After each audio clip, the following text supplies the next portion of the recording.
ನಮಸ್ತೆ, ನಿಷ್ಠ ಅಡುಗೆ ಮನೆಗೆ ಸ್ವಾಗತ. ಇವತ್ತು ಪಾಲಕ್ ಚಕ್ಲಿ ಹೇಗೆ ಮಾಡೋದು ಅಂತಂದೇಳಿ ನೋಡೋಣ. ಮೊದಲಿಗೆ ಪಾಲಕ್ ಚಕ್ಲಿಗೆ ಏನು ಇಂಗ್ರೀಡಿಯೆಂಟ್ಸ್ ಬೇಕು ನೋಡಿದ್ವಿ. ನಾನು 1 ಕಪ್ಪು ಅಕ್ಕಿ ಹಿಟ್ಟನ್ನ ತೊಗೊಂಡಿದ್ದೀನಿ. ಅಕ್ಕಿ ಹಿಟ್ಟು 1 ಕಪ್ ತೊಗೊಂಡ್ರೆ 1/4 ಭಾಗ ಪುಟಾಣಿ ಹಿಟ್ಟು ತೊಗೋಬೇಕು. 1/4 ಭಾಗ ಪುಟಾಣಿ ಹಿಟ್ಟು ಮತ್ತು ಹಸಿಮೆಣ್ಸಿಕಾಯಿನ ತೊಗೊಂಡಿದ್ದೀನಿ. ಹಸಿಮೆಣ್ಸಿಕಾಯಿ, ಜೀರಿಗೆ, ಉಪ್ಪು, ಸ್ವಲ್ಪ ಸೋಡಾ ಮತ್ತು ಪಾಲಕ್ ಸೊಪ್ಪನ್ನ ತೊಳ್ಕೊಂಡಿದ್ದೀನಿ. ತೊಳ್ಕೊಂಡು ಡೈರೆಕ್ಟ್ ಆದರೂ ಹಾಕ್ಬೋದು, ಇಲ್ಲಾಂದರೆ ಒಂದು ಕುದಿ ಕುದಿಸಾದರೂ ಹಾಕ್ಬೋದು.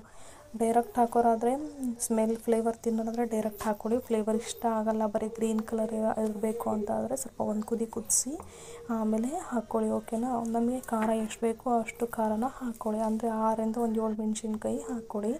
6ರಿಂದ 7 ಮೆಣಸಿನ್ಕಾಯಿ ಜೊತೆಗೆ ಪಾಲಕ್ ಸೊಪ್ಪಿನ ಜೊತೆಗೆ ಅಷ್ಟನ್ನು ಎರಡನ್ನೂ ರುಬ್ಕೊಂಡು ನೋಡಿ, ಇದು ಫುಲ್ಲು ನುಣ್ಣಗೆ ಹಾಕಬೇಕು.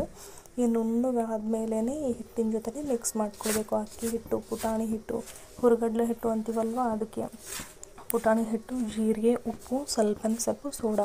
1 ಕಪ್ ಅಕ್ಕಿ ಹಿಟ್ಟಿಗೆ 1/4 ಭಾಗ ಪುಟಾಣಿ ಹಿಟ್ಟನ್ನ ತೊಗೊಂಡಿದ್ದೀನಿ. ಇದಷ್ಟನ್ನು ಮಿಕ್ಸ್ ಮಾಡ್ಕೊಂಡ್ಬಿಟ್ಟು ಪಾಲಕ್ ಸೊಪ್ಪಿಂದ ಏನು ರುಬ್ಕೊಂಡಿರ್ತೀವಲ್ವ, ಆ ಪಾಲಕ್ ಸೊಪ್ಪನ್ನ ರುಬ್ಕೊಂಡಿರೋದನ್ನು ಇದನ್ನೇ ಮಿಕ್ಸ್ ಮಾಡ್ಕೊಳ್ತೀನಿ. ಫುಲ್ ನೋಡಿ, ಇದರಲ್ಲೇ ಮಿಕ್ಸ್ ಮಾಡ್ಕೊಳ್ತೀನಿ.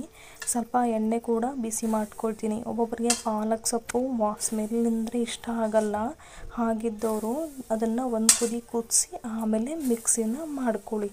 ಈ ಥರ ಡೈರೆಕ್ಟ್ ಹಾಕೋದ್ರಿಂದ ಫ್ಲೇವರ್ ಬರುತ್ತೆ, ಆ ಥರ ಕುದಿಸಿ ಹಾಕೋದ್ರಿಂದ ಫ್ಲೇವರ್ ಬರಲ್ಲ, ಜಸ್ಟ್ ಕಲರ್ ಬರುತ್ತೆ. ಆಮೇಲೆ ಹೆಲ್ತಿಗೂ ಕೂಡ ತುಂಬ ಒಳ್ಳೆಯದು, ಹೌದಲ್ವಾ. ಇವಾಗ ಬಿಸಿಲು ಸೊಪ್ಪು ಜಾಸ್ತಿ ಯೂಸ್ ಮಾಡಿ ಮಕ್ಕಳಿಗೆ ಜಾಸ್ತಿ ಸೊಪ್ಪನ್ನ ಕೊಡಿ ಅಂತ ಹೇಳ್ತೀನಿ.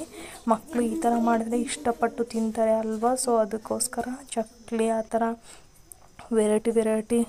ವೆರೈಟಿ ಆಗಿ ಮಾಡಿ. ಸೊಪ್ಪನ್ನು ಜಾಸ್ತಿ ಯೂಸ್ ಮಾಡಿ. ಬಿಸಿಲಿಗೆ ಜಾಸ್ತಿ ಸೊಪ್ಪು ಯೂಸ್ ಮಾಡೋದ್ರಿಂದ ಬಾಡಿ ಕೂಲ್ ಆಗುತ್ತೆ, ಆರೋಗ್ಯಕ್ಕೂ ಕೂಡ ತುಂಬ ಒಳ್ಳೆಯದು ಅಂತಲೇ ಹೇಳ್ಬೋದು.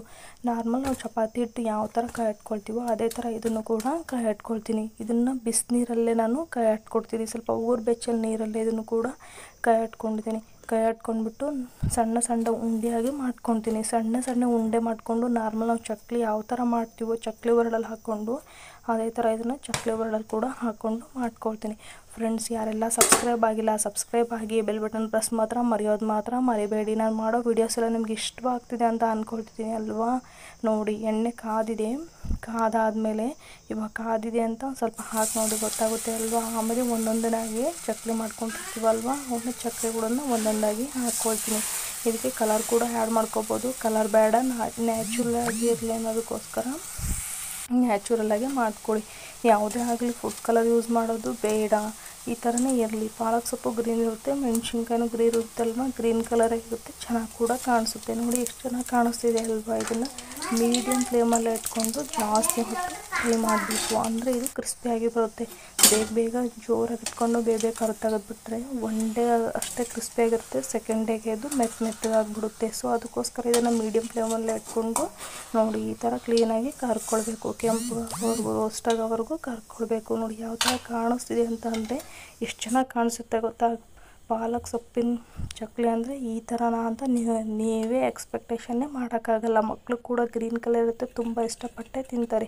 ನೋಡಿ ಎಷ್ಟು ಕ್ರಿಸ್ಪಿಯಾಗಿ ಬಂದಿದೆ ಅಂತ ಅಂದರೆ ನಿಮಗೆ ತೋರಿಸ್ತಾ ಇದ್ದೀರಿ. ನೋಡಿ ಎಲ್ಲ ಚಕ್ಲಿ ಕೂಡ ಕ್ರಿಸ್ಪಿಯಾಗಿ ಬಂದಿದೆ.